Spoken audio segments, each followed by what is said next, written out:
तो इस लेक्चर में हम डिस्कस करेंगे मल्टी लेवल मेमोरीज। तो प्रीवियस लेक्चर अगर 51 तुम लोगों ने पढ़ा है ढंग से तो ये लेक्चर बड़ा यूजफुल लेक्चर है।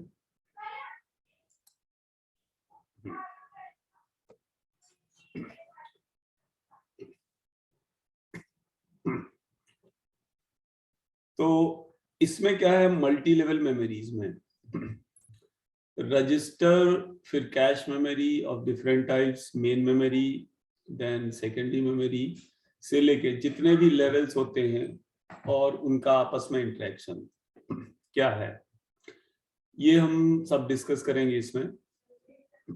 तो CPU registers are supposed to be at the top of the memory hierarchy. तो अब CPU रजिस्टर और cache memory, then main memory और कैश मेमोरी के डिफरेंट लेवल्स, इनमें जो इंफॉर्मेशन आता है वो लोअर लेवल मेमोरी से आता है। लोअर लेवल के बारे में मैंने पिछली बार बताया था कि CPU registers are on the top of the memory hierarchy, then different cache memories, then main memory, then secondary memory, then tertiary memory. So this is the hierarchy. So on the top of the hierarchy we have the registers. So overall the registers will occupy the information. That means the top memory in the memory hierarchy will be filled up with the blocks or information or data which will be transferred from the lower hierarchy level memories. तो जब भी processor को instruction या data की requirement होती है तो ये हमारा स्मॉलेस्ट एंड फास्ट मेमोरी को रेफर करता है। Processor will refer to the its registers, and register में जो इंफॉर्मेशन आएगा वो कैश मेमोरी और मेन मेमोरी से आएगा। ठीक है, तो जब प्रोसेसर को किसी इंस्ट्रक्शन की रिक्वायरमेंट होती है और इंस्ट्रक्शन की रिक्वायरमेंट होती है तो प्रोसेसर टॉप लेवल मेमोरी या टॉप हायरार्की लेवल मेमोरी को रिक्वेस्ट करेगा, और अगर ये इंफॉर्मेशन टॉप मेमोरी में नहीं है तो ये लोअर लेवल मेमोरी को रिक्वेस्ट सेंड करेगा। तो नेक्स्ट लोअर लेवल को अगर रजिस्टर में नहीं है तो ये कैश मेमोरी के L1 कैश मेमोरी को रिक्वेस्ट करेगा, L1 कैश में नहीं है तो L2 कैश को, L2 कैश में नहीं है तो L3 कैश अगर है सिस्टम में, और कैश के किसी लेवल में नहीं है तो मेन मेमोरी को रिक्वेस्ट करेगा। तो इस तरह प्रोसेसर हमारा next lower level of memory को रिक्वेस्ट भेजता रहेगा इंफॉर्मेशन के लिए। तो जो हमारा हायरार्किकल मेमोरी का जो परफॉर्मेंस है वो इसी एक्सेस टाइम के ऊपर डिफाइंड है कि जो डिफरेंट मेमोरी की आपस में रिक्वेस्ट हैं, कोई भी memory next lower level memory को रिक्वेस्ट भेज रहा है, फिर वो नेक्स्ट लोअर लेवल को भेज रहा है, तो इसमें जो इफेक्टिव एक्सेस टाइम लग रहा है that is the measurement of the performance of this hierarchical memory system. तो जो हायर मतलब एक्सेस टाइम है वो दो फैक्टर पे डिपेंड करेगा। पहला तो हिट रेशियो। तो हिट रेशियो क्या है कि the percentage of time the CPU request the information which is found in the cache memory, कितने परसेंट केसेस में CPU द्वारा रिक्वेस्ट किया इंफॉर्मेशन कैश मेमोरी में अवेलेबल है या मिल रहा है, that is the hit ratio. और दूसरा फैक्टर है कि जो सक्सेसिव लेवल है मेमोरी हायरार्की के, मतलब कि लगातार वाले, सक्सेसिव मींस कि L1 L2 का कॉम्बिनेशन, L2 L3 का कॉम्बिनेशन, या L3 मेन मेमोरी का combination, main memory to secondary memory का कॉम्बिनेशन।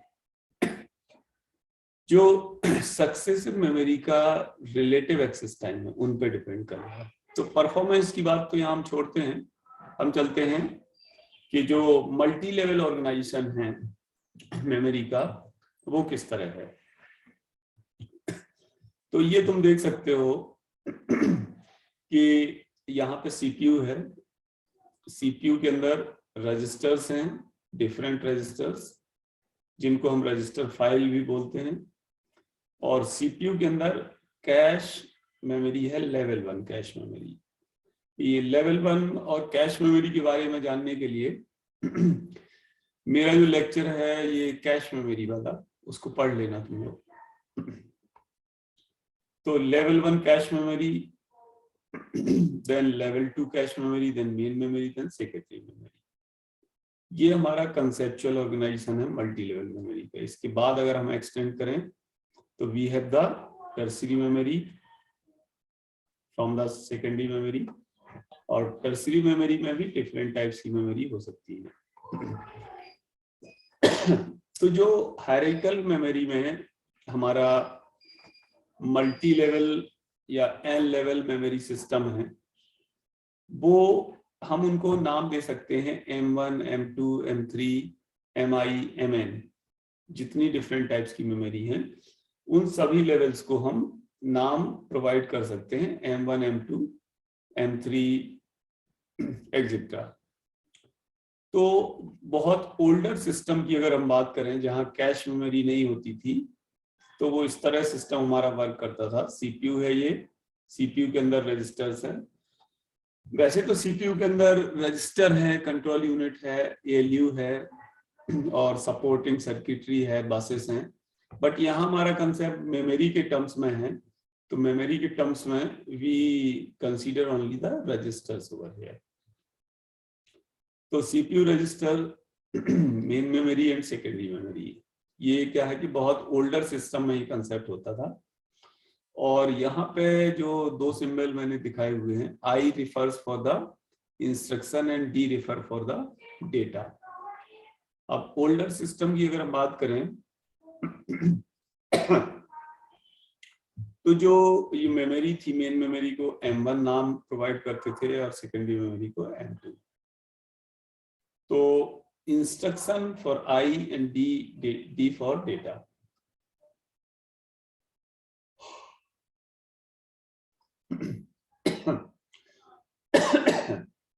तो यहां पर क्या है कि देखो, डेटा का जो एरो है वो बोथ साइड है और इंस्ट्रक्शन का वन साइडेड है।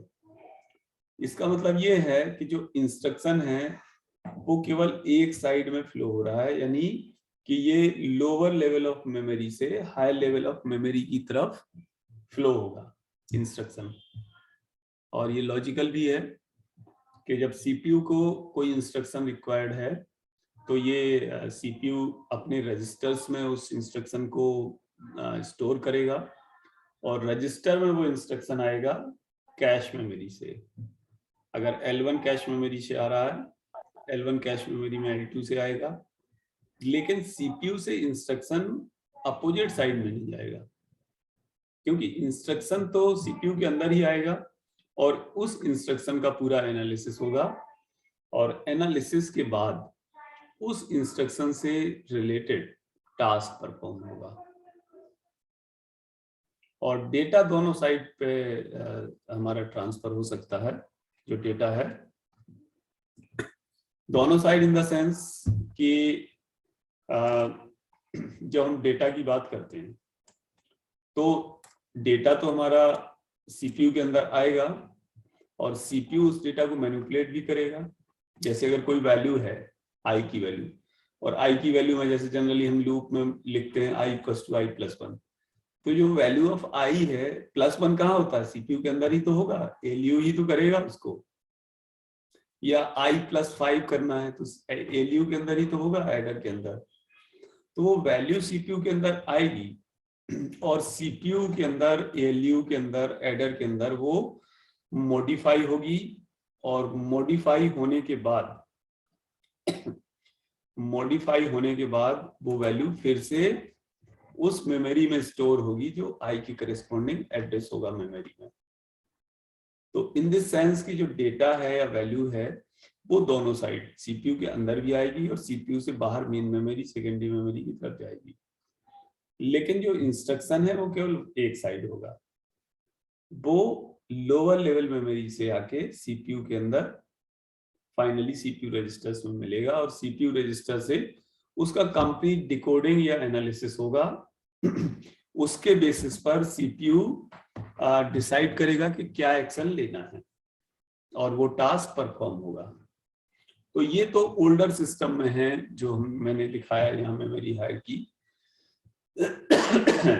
अगर हम मॉडर्न सिस्टम की बात करें तो we have such kind of hierarchy, you can see it.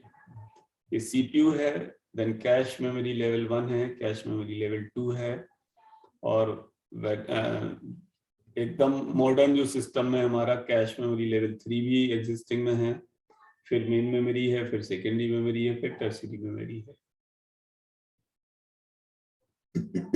तो यहाँ पे फिर उसी तरह एरो इंस्ट्रक्शन है हमारा लोअर लेवल मेमोरी से। अब इसमें थोड़ा एरो देखो उल्टा बन गया है, ये इसको जो एरो बना हुआ है इसको इसी तरह ट्रीट करना कि ये एरो मेन मेमोरी की तरफ है सेकेंडरी मेमोरी से। जैसे बाकी में एरो है हमारा यहाँ जा रहा है, फिर ये यहाँ जा रहा है, फिर यहाँ जा रहा है, तो यहाँ बाय डिफॉल्ट उल्टा बन गया है। अब इस डायग्राम को मैं दोबारा से वहां से लाके चेंज करूंगा तो it will take certain time. तो assume this arrow between the secondary memory and main memory towards the main memory side, okay, and data as usual they can flow to the both sides। जैसा मैंने समझाया कि data हमारा CPU से लेके किसी भी लेवल ऑफ मेमोरी तक जा सकता है और किसी भी मेमोरी लेवल से CPU तक आ सकता है, बट इंस्ट्रक्शन तो हमारा लोअर लेवल से हायर लेवल की तरफ ही आएगा। अब अगर हम इंस्ट्रक्शन की बात समझें तो जैसे प्रीवियसली भी मैंने डिस्कस किया हुआ है तुम लोगों को कि जब कंपाइलर, यानी जैसे हमने प्रोग्राम लिखा तो प्रोग्राम लिखा बाय यूजिंग द एडिटर, और जब हमने उसको कंपाइल किया तो उसकी हमारी जो फाइल बनेगी, जैसे अगर सी लैंग्वेज की बात करें तो अगर हम सी लैंग्वेज का प्रोग्राम कंपाइल करेंगे तो ऑब्जेक्ट फाइल बनेगी, वो सेकेंडरी मेमोरी में स्टोर रहेगी, और सेकेंडरी मेमोरी से ऑब्जेक्ट फाइल मींस के उसमें कुछ और फाइल ऐड करके हमारी एग्जीक्यूटेबल फाइल बन जाएगी, and that is the ready to execute file. तो वो सेकेंडरी मेमोरी से मेन मेमोरी में आएगी जब हम उसको रन कराएंगे, और मेन मेमोरी से वो कैश मेमोरी से होते हुए CPU के अंदर आएगी। तो इस तरह जो हमारे इंस्ट्रक्शंस हैं एग्जीक्यूटेबल फाइल में वो लोअर लेवल मेमोरी से हायर लेवल मेमोरी की तरफ फ्लो होंगे, बट डेटा तो दोनों साइड फ्लो होंगे। CPU अगर डेटा को मॉडिफाई कर रहा है तो वो कैश मेमोरी में भेजेगा, फिर कैश मेमोरी से मेन मेमोरी में, जहां भी हम स्टोर करना चाहें वो वहां पर डेटा हमारा सेंड हो जाएगा।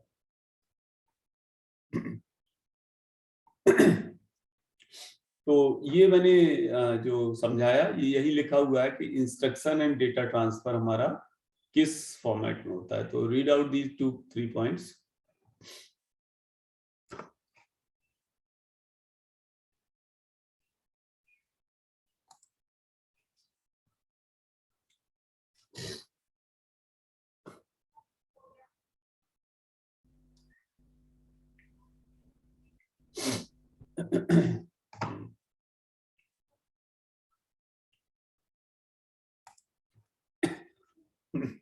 ओके, तो जो मैंने अभी समझाया है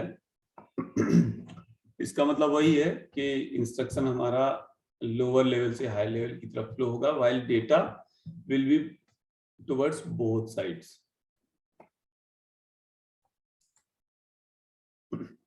अब हम अगर हम एडजेसेंट मेमोरी लेवल्स की बात करें, जैसे इस डायग्राम में मैंने दिखाया है कि ये M4 है, ये M3 है, ये M2 है, ये M1 है, ठीक है। अगर टर्शियरी मेमोरी भी ले लेते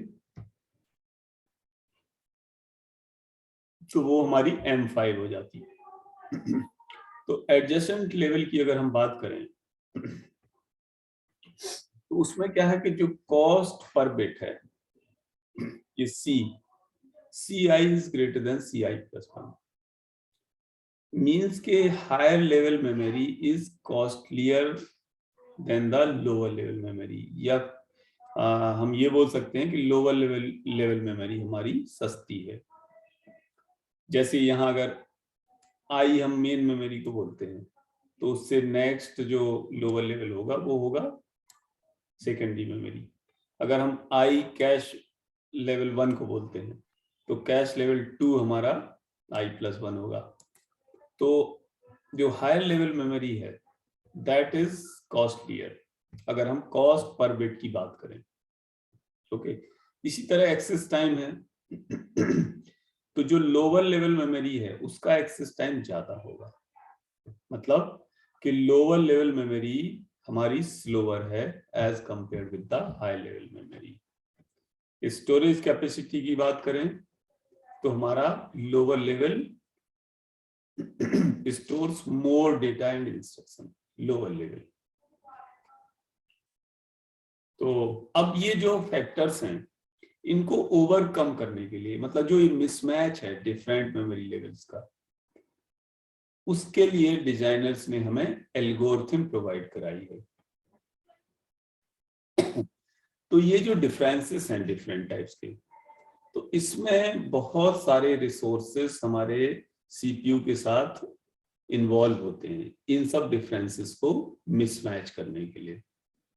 A large number of resources, many resources inside the computers are working together with the CPU so that कि ये हमारा differences mismatch जो है वो reduce हो, कम से कम यार।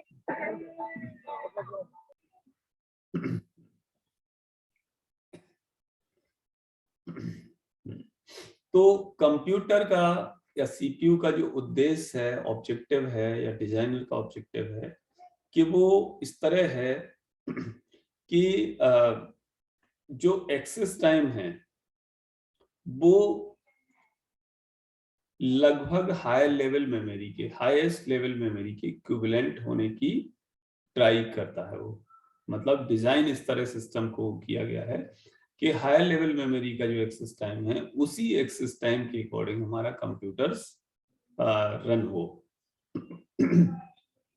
इसका मतलब यह है कि सक्सेसिव मेमोरी लेवल्स के बीच का जो एक्सेस टाइम है उसको रिड्यूस करने की टोटल कोशिश की जाती है by designing the different algorithms. तो अब डिफरेंट लेवल्स, मेमोरी के जो डिफरेंट लेवल्स हैं उनका कम्युनिकेशन कैसे होता है आपस में, वो यहां हम समझ सकते हैं। तो सीपीयू है या अदर प्रोसेसर्स हैं, जैसे अभी हम लेटर ऑन पढ़ेंगे कि इनपुट आउटपुट प्रोसेसर, सीपीयू और किसी भी टाइप के प्रोसेसर, डायरेक्ट मेमोरी एक्सेस या डीएमए चिप, जो भी प्रोसेसर्स हैं प्रोसेसिंग पावर वाले चिप, वो हमारा सिस्टम में M1 से डायरेक्ट कम्युनिकेट करते हैं और M1 मेमोरी डायरेक्ट कम्युनिकेट करती है M2 से, M2 डायरेक्ट कम्युनिकेट करती है M3 से, and so on. This process will be continue. तो अगर CPU ith level of memory से इंफॉर्मेशन सपोज फैच कर रहा है या रीड कर रहा है, सपोज करो कि जैसे वर्चुअल मेमोरी सिस्टम में है तो सेकेंडरी मेमोरी के पास इंफॉर्मेशन है, मेन मेमोरी में नहीं है, तो फाइनली वो इंफॉर्मेशन सीपीयू को M1 मेमोरी में अवेलेबल होना चाहिए। जहां M1 मेमोरी हमारी, हम अगर कैश लेवल 1 को M1 मेमोरी बोल रहे हैं तो कैश लेवल 1 में वो इंफॉर्मेशन अवेलेबल होना चाहिए। इसका मीनिंग ये। तो वो किस तरह होगा कि अगर ith लेवल पर वो इंफॉर्मेशन है हमारा, तो ith लेवल से i-1th लेवल पे आएगा, i-1th लेवल से i-2 लेवल पे आएगा। मतलब कि अगर M3 लेवल पर है तो वो M2 पर आएगा, M2 से M1 में आएगा और M1 से CPU रजिस्टर्स में, मतलब CPU के अंदर आएगा। This is the memory hierarchy which is actually follow. तो इस तरह अगर हम इस तरह करते जाएं तो M2 से M1 में आएगा और M1 से CPU रजिस्टर में। फाइनली किसी भी लेवल पर इंफॉर्मेशन अवेलेबल हो, वो नेक्स्ट सक्सेसिव लेवल का यूज करते करते CPU के अंदर वो इंफॉर्मेशन मिलेगा। This is the overall objective और motive of the designer of the computer system.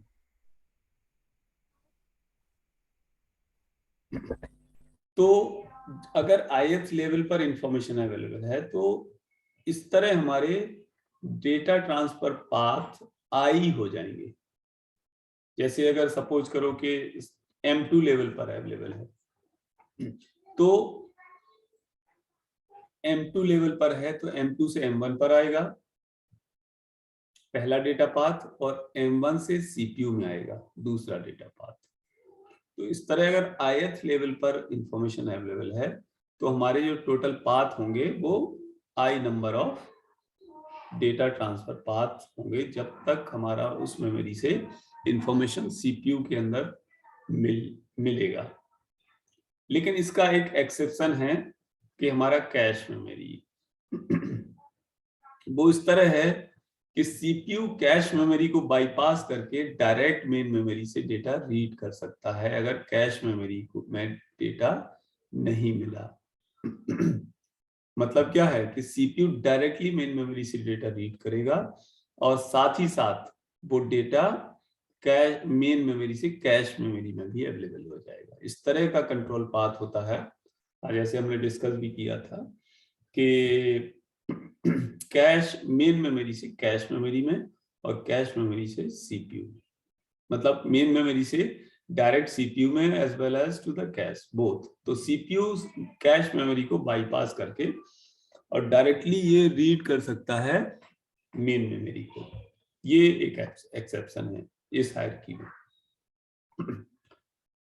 तो डिवाइस ड्राइवर्स तो सभी लोग जानते हैं कि हाँ, डिवाइस ड्राइवर की बात तो बाद में करते हैं। और इसमें जो ये है कि अगर इंफॉर्मेशन हमारा स्टोर्ड है MI लेवल पर, अगर MI लेवल पर इंफॉर्मेशन हमें मिल रहा है तो इट इज मस्ट कि वो उसके नेक्स्ट लेवल पर जरूर मिलेगा, लेकिन वाइस वर्सा ट्रू नहीं है।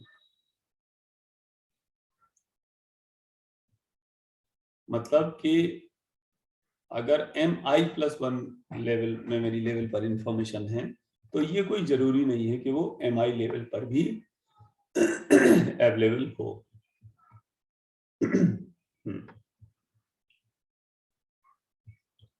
और ये तो मैंने बताया ही था कि रोम चिप के बारे में, कि जैसे डिवाइस ड्राइवर हैं या जो फिक्स प्रोग्राम हैं, कंप्यूटर रनिंग प्रोग्राम्स हैं, वो हमारे रोम चिप में स्टोर्ड होते हैं, permanent programme.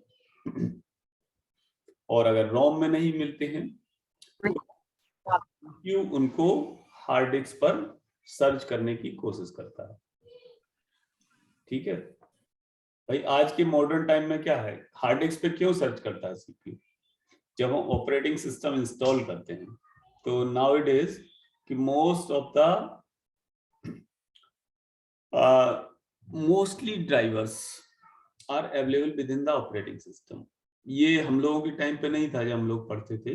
Mostly drivers they were available within the ROM chip या फिर उनको हम अलग से इंस्टॉल करते थे। बट नाउ इट इज कि ऑपरेटिंग सिस्टम हमारे बहुत सोफिस्टिकेटेड हैं, बहुत एडवांस्ड हैं, तो it will support, operating system supports most of the drivers. जितने हमारे लेटेस्ट वर्जन्स आते जा रहे हैं ऑपरेटिंग सिस्टम के, तो उसमें most of the drivers are available within the operating system and most of the softwares are inside the operating system.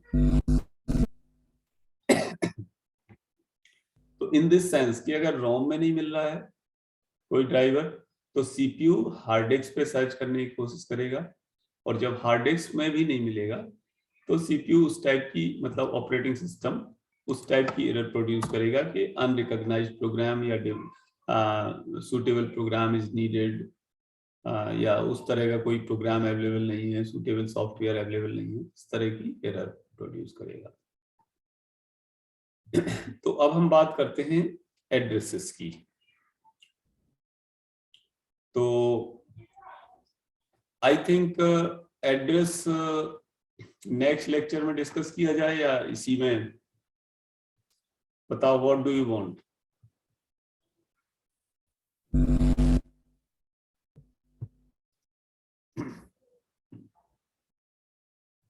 बोलो क्या चाहते हो, आगे कंटिन्यू करें या नेक्स्ट लेक्चर में डिस्कस करें इसको? कंटिन्यू कर लीजिए सर, अगर करना हो। अच्छा ठीक है, तो फिर कंटिन्यू करते हैं। तो हम एड्रेसेस के बारे में बात करते हैं। तो जब प्रोग्राम हमारा एग्जीक्यूट होता है, एक्चुअली क्या है कि जो सेकेंड ईयर के स्टूडेंट कनेक्टेड हैं, this is totally computer architecture based lecture. तो बहुत सारी चीजें हैं कि सेकेंड ईयर स्टूडेंट में not be able to understand, तो बट फाइनल ईयर के जो जुड़े हैं they will be able to grasp it properly. तो एड्रेसेस क्या है हमारा, कि जब प्रोग्राम एग्जीक्यूट होता है तो सीपीयू क्या है कि एक स्ट्रीम ऑफ मेमोरी एड्रेसेस की जनरेट करता है। मतलब कि बहुत सारी मेमोरी लोकेशंस सीपीयू को वन बाय वन चाहिए होती हैं। एड्रेसेस का मतलब कि सीपीयू को तो इंस्ट्रक्शन चाहिए, डेटा चाहिए प्रोसेसिंग के लिए। तो ये इंस्ट्रक्शंस और डेटा कहाँ से सीपीयू को मिलते हैं?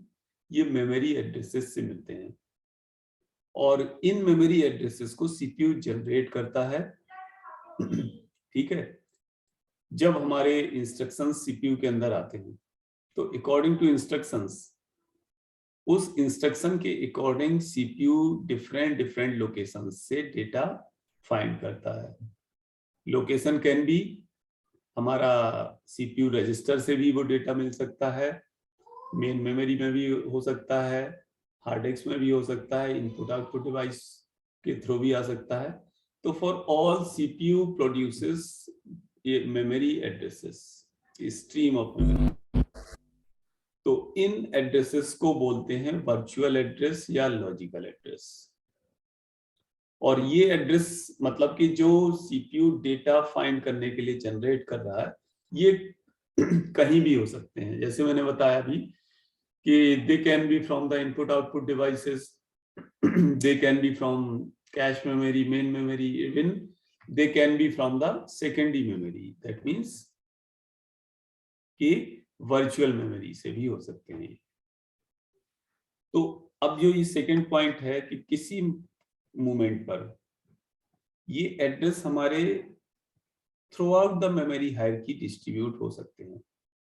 Through out the memory hierarchy से मतलब क्या है कि एड्रेसेस हो सकते हैं हमारे M1 कैश मेमोरी के लिए, L1 कैश मेमोरी के लिए, या L2 के लिए, L3 के लिए, मेन मेमोरी के लिए, सेकेंडरी मेमोरी के लिए, रजिस्टर्स के लिए, किसी भी मेमोरी हायरार्की के लिए ये एड्रेसेस हो सकते हैं। मतलब कि डेटा हमारा कहीं से भी अवेलेबल हो सकता है, या कोई दूसरी प्रोसेसर है, दूसरी चिप कनेक्टेड है मेमोरी के साथ, तो वहां भी हमारे ये डेटा हो सकते हैं।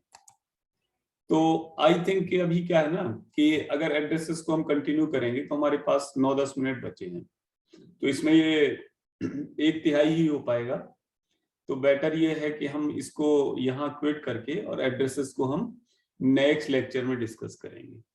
ठीक है, तो हम इसको यहीं क्विट कर लेते हैं, इस प्रोग्राम को, मतलब इस लेक्चर को। और अगर किसी को कुछ पूछना हो तो, कोई डाउट हो, और आई थिंक सभी को बहुत सारे डाउट तो हो सकते हैं, कोई बड़ी बात नहीं है। तो डाउट हो तो अभी पूछ सकते हो, अपने पास थोड़ा सा टाइम है। बट अगर हम इस लेक्चर को कंटिन्यू करेंगे तो जो एड्रेसेस वाला लेक्चर है उसको कम से कम आधा घंटा चाहिए। ठीक है, तो कंटिन्यू नहीं हो पाएगा। तो अगर किसी को कुछ पूछना हो तो पूछ लो, अदरवाइज मैं फिर इसको मीटिंग को क्लोज कर रहा हूँ।